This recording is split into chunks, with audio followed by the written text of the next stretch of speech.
Is the Warriors dynasty over here? I guess that's probably something that's really being considered at the moment in the Bay Area. And I'm gonna, I don't have an answer for that right now. They're gonna have to make some real hard decisions this offseason with Draymond and whether he picks up his contract option or he wants an extension or what they do there. Jordan Poole probably needs to be heavily scrutinized and whether this play is worth keeping or does someone want him and can they add some more depth to the bench by trading Jordan Poole for more productive players potentially. I think the sort of the aging core there with Steph and Klay obviously, has to be factored into. But the topic here specifically I want to talk about here is Klay Thompson. What's up with Klay Thompson? Is he done? Is the Klay Thompson of old done? Or is something missing that he needs to go and find this offseason that brings him back to that Klay Thompson that made him potentially the second deadliest shooter of all time from about 3 or 4 years ago?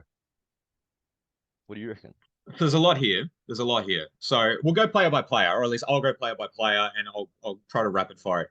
Steph Curry, he will retire as a Golden State Warrior. He's clearly still going to be a very potent player, even when he is probably no longer a star player. You could probably safely rely on 15, 20 points until the age of 40, as long as he stays healthy. He's phenomenal.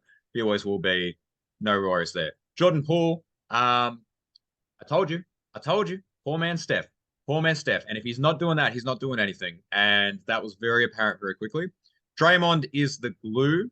And hopefully the franchise understands that, the analytics, what they want to do. Hopefully they understand that that's really, really important. And it's a hard sell because if you give him the money, you've already got the other guys on the payroll. So then what is the move? So Wiggins, I think Wiggins might have had that really one Cinderella run. We kind of know that Wiggins is a number one prospect. There's so much potential that just never seems to be capitalized on. He is athletic. He is a 3-and-D wing, supposedly, but then a lot of these skills are very hit and miss. Sometimes he's phenomenal defensively, other times it just didn't have it. And sometimes he hits a lot of threes and sometimes he doesn't. So I feel like he could be put on the trading block, right? You ride that finals second in charge sort of caliber thing. That's what you sell to other people. Klay Thompson, he has an Achilles and ACL injury. As someone who has ACL injuries, your legs are no longer the same after any injury, let alone after reconstructive surgeries. And it's not about how many reps you do. It's not about how much cardio you do. It's not about your rehab, etc. You are different post injury. That's just how it's always been. And his game is not, precedent on athleticism. But you need your legs to shoot. You need your legs to shoot. Everyone always says that. You can tell when players get tired, their shots start to go short. Like his legs are compromised. We know that. And as a lateral defender, he just is not the same player anymore as well. And he still has glimpses though. So he had a really bad 3-game stretch against the Lakers, but he had a really good season. I believe he led the league in threes, still averaged over 20 points. He still has value, but he is not that player anymore. And Golden State definitely turned into Steph and everybody else. And that is not the Golden State that we know wins championships, and that's not the system that they would want. So personally, if you're shopping, if you're shopping people, I say you keep Draymond and Steph, and the other three are free game. I would offer them out.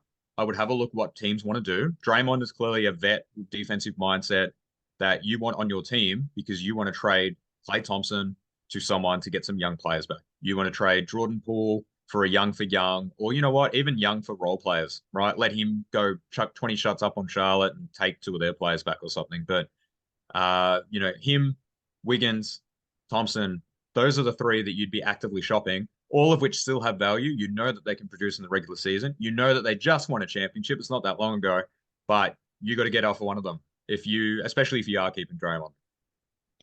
Look, we had a podcast earlier about, I said whatever Draymond wants, you pay him. For them to keep a championship window open here, you got to retain Draymond, I think, for the sort of style they play and how he works off Steph Curry and sort of really springs him open in that sort of offense that they run. But look, you're absolutely right. We talked about also that, Wiggins initially was on the trade block. We were like, oh, who's the expendable player here? But after this series, I think that, Klay has, had a poor series, still effective, still has trade value, still has probably has a role now maybe as a third or fourth option. I think that's the reality. And you sort of, you've had injuries similar to that. You're saying it changes the way you play inevitably. And he's not Clay of old. And I guess it's unfortunate. He had two quite severe injuries in that sense. But if he's a third or fourth option on the Warriors, I don't think that gets him over the line. But hey, maybe if he goes to a contender or up and coming team that he might be the second or third option there. All right, it could be a real sort of trade that unlocks two teams. And look, I don't know. I guess I'd love to see him come back and continue to sort of set those shooting sort of records that he used to do all the time in a sort of certain sense. But I don't know. I don't think that Clay is there anymore. Well, you've probably got there's probably one more aspect to factor in here, but their philosophy, their style of play has been adopted by the rest of the league, right? So when this dynasty originally began, which now is almost like really this whole core was 10 years ago. Hmm. So a lot of the philosophies, a lot of the styles of play that they were really pioneering and catching everybody off guard and then getting all this personnel for, other teams are now trying to mimic. So the talent pool that Golden State needs to be successful, shooters with versatile wing defenders and really clever IQ passes really across the board. Other teams have tried to replicate this model. So they have now taken those players off the board. And when you look at the free agency class this season, it's just not there. In fact, a lot of teams, when we do our later segments on what to do in the offseason, the free agent market is not the place to really fix a lot of these teams. It's going to be a really interesting offseason to see what teams do because the Wembanyama draft is clearly got to be established, and then everyone's going to figure out, like, all 29 teams will call whoever wins the Wembanyama draft, right? They will call them and basically say, what would you like? Here is everybody except for. And once that falls, then we start to figure out, okay, what are the other pieces? With Golden State, I think they have assets to move. They just can't keep the core the same, as you alluded to, because I think they figured it out.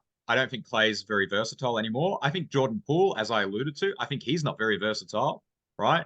He picks the ball up at 35 feet, and it's like, oh, he's going to pretend to be Trae Young and Steph Curry, but shoot even worse than both of them. And I'm not discrediting either of those shooters, but it is a low statistic shot, even for great shooters. It's still only like a 30% chance of going in. But Jordan Poole's like, yeah, I'm one of those people, and he shoots 10%. So, yeah, great topic. Great topic. I like this one. This is Two Guys With Spare Time. I'm Faz, this is Nick. You're probably a basketball fan like us, so hopefully you can throw us an assist in giving our video a like and subscribing to our channel. And if you got thoughts, feelings, or even some suggestions, please put them down in the comment section below. And thank you for using your spare time to watch us in our spare time.